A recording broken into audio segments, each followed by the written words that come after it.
I was really inspired by Taylor Swift at the time, and I think I wrote something like, it was something about your dreams being able to happen or you being able to achieve your dreams, but I don't remember exactly what it was. I don't think it was very good.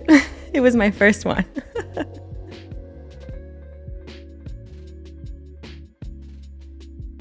I would tell that version of myself to just keep writing every single day, because I think when you create a habit like that, to keep writing and to keep showing up, you give yourself unlimited potential. And creating that habit young is such a good, strong foundation. And then I think I'd also tell that version of myself to never compare herself. That version of myself had no idea what social media was yet.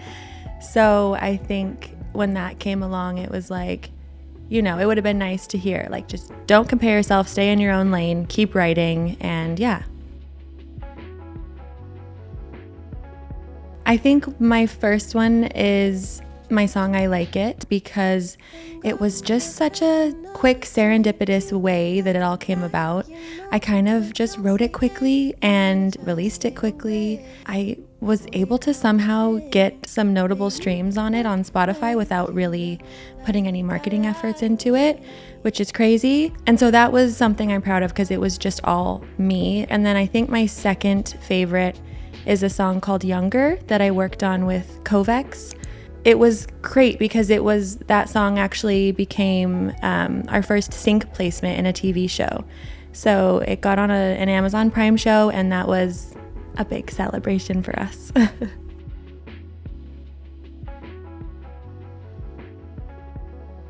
I guess I was always really inspired by Julia Michaels, and I think she's incredible. I think everything that she does is insane. She just has such a voice and such a way, but it's able to go into another artist's world and perform so well there. So I just was always really fascinated and interested as to how she could do that. And then I think from there, it honestly just happened naturally. When I mentioned Kovex, Brendan, he's a really good friend of mine, and we kind of just developed a relationship, and it was COVID. So we were doing a lot of stuff just literally over the phone. And he would send me a track and I would just send him back a voice memo.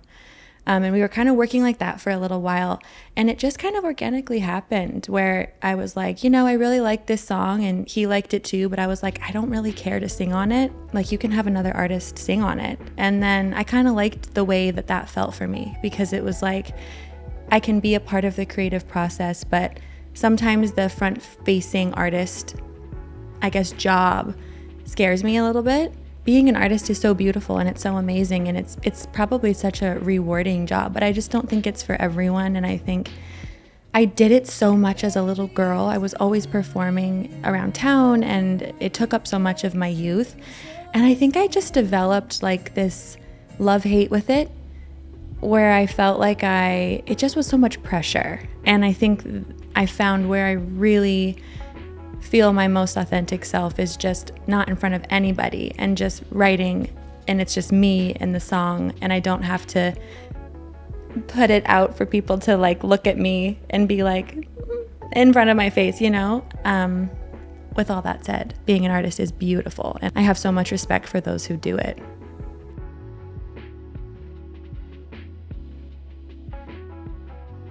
Yeah, it's so funny because looking back, one thing always just leads to the other, and it's always been so organic and natural, which has been great. I guess in college I met this DJ duo. They were called the Mountain Men, and I went to school in Boulder, Colorado, so very fitting name for those. We had this song that kind of got big on campus, and the guys who helped us record the song and release it actually ended up following up with me after that song came out, and they kind of worked at a studio, and they had a bunch of like demos they needed sung, like a demo singer.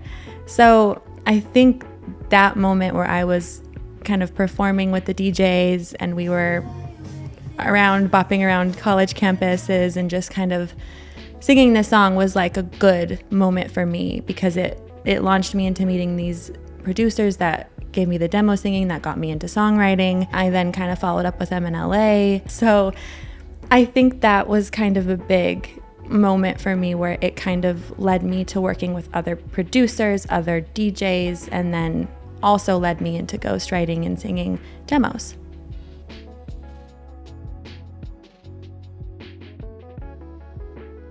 I think if you want to be an artist, it's smart to be everywhere and do all of the things, perform, be online, make sure that you're kind of maximizing all the areas that you need to be an artist, which is obviously in person and online and other places as well, connecting with fans. But I think maybe if you want to be not so much an artist, it might be okay to just take a back seat and focus on one area and find your niche. Like if you want to be a producer, just focus on producing and connecting with other people that, need tracks. Or if you want to be a songwriter, just write songs and find people that need songs. And you don't need to worry so much, I feel, about being online or performing if you know exactly what it is you want to do.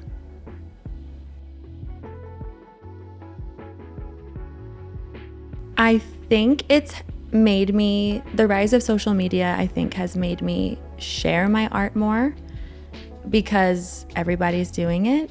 I also think it's made me more of an honest songwriter because I think there was a huge trend with especially female artists just being a little more honest in their writing.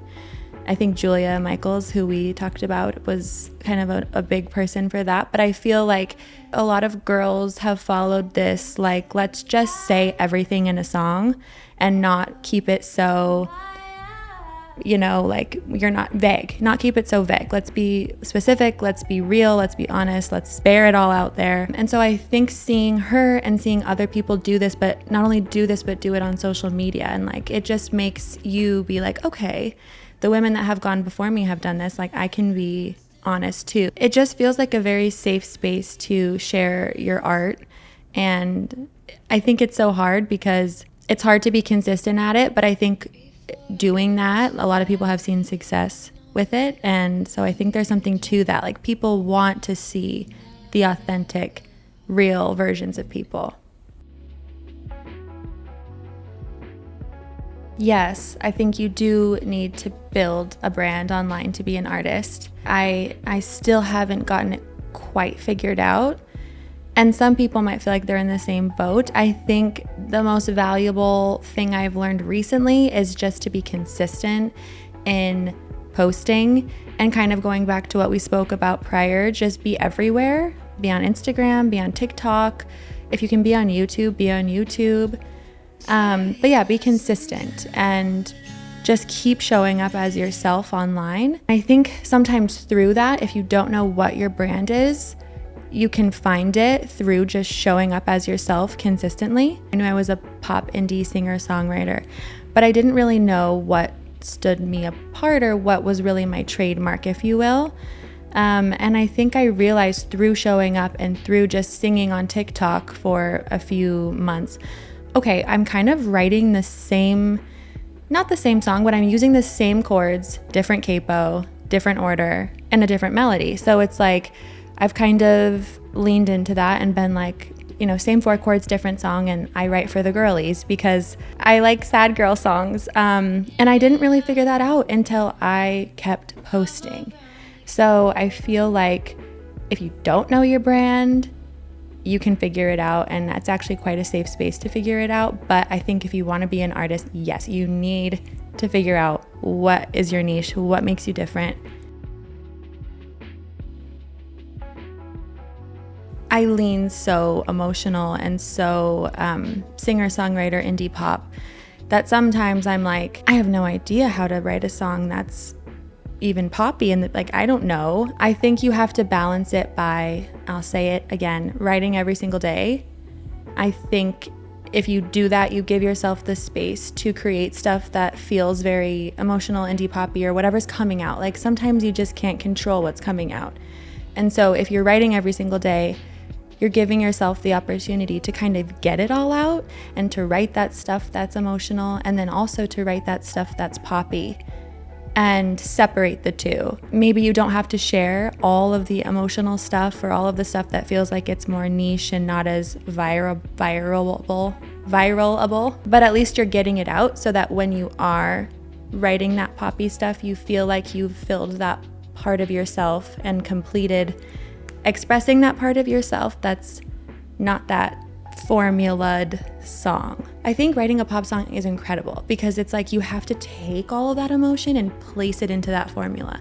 So I really feel like it's really quite hard, at least for me sometimes. If you're writing every single day, you can give yourself the opportunity to do both and to feel like you are both artists without compromising. And I think there always will be a wonderful wave of pop. I think pop is incredible. Like, I think all the girls who are in pop music right now who are killing it, that's incredible, and I bow down to them and I love that. But it takes a person, a special person. You really have to have a brand. You have to have the right team behind you. You have to have the right production and just the right formula. And so I think, yeah, if sometimes you don't have that, it's okay. Don't beat yourself up that you're not on the top charts or working with the top of the top. If you're being yourself, then what more could you ask for, And I think that is also so celebrated right now, being yourself, being authentic. The songs that are just kind of the synths or the instrumentals that make you feel something are popular because there are no words that really pin you to be telling one story, whereas those types of songs or tracks give you and the creator the ability to post, maybe one person posts a happy thing and another person's posting a more deep thing, but the song works for both because it's the way they interpret it. I think Fred again does that really well. I think he's it's so simple, but it's so much. And the use of the trend of just using voice speaking and not a curated melody for the track, just the way that, what did she say? We Lost Dancing. The power of that, authenticity and humanness mixed with music and something that's curated and meant for you to feel something. It does something to your brain, right? I can't stop listening to it. I think it's helpful if you're a producer and you are searching for a vocalist and you need them to capture as close, you need to explain it, but you don't really know how to sing it, or you need AI to create that blueprint so that a singer can come in and execute.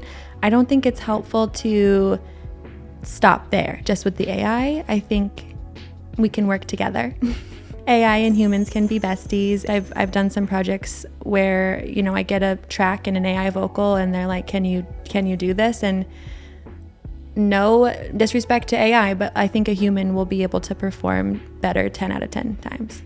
Just because, we have hearts and emotions and feelings and interpretations that maybe AI doesn't. I don't think you need to say no disrespect to AI just yet. I don't want AI to come for me. I don't want AI knocking at my door. You guys just never hear from me again.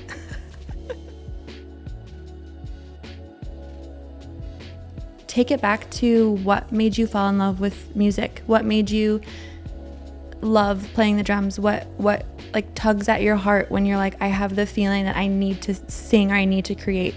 I feel for me, it's really just finding almost a cozy corner where I can go with my guitar, and it's just let's just strip it back to my genuine love for this expression, and let's take everything else out.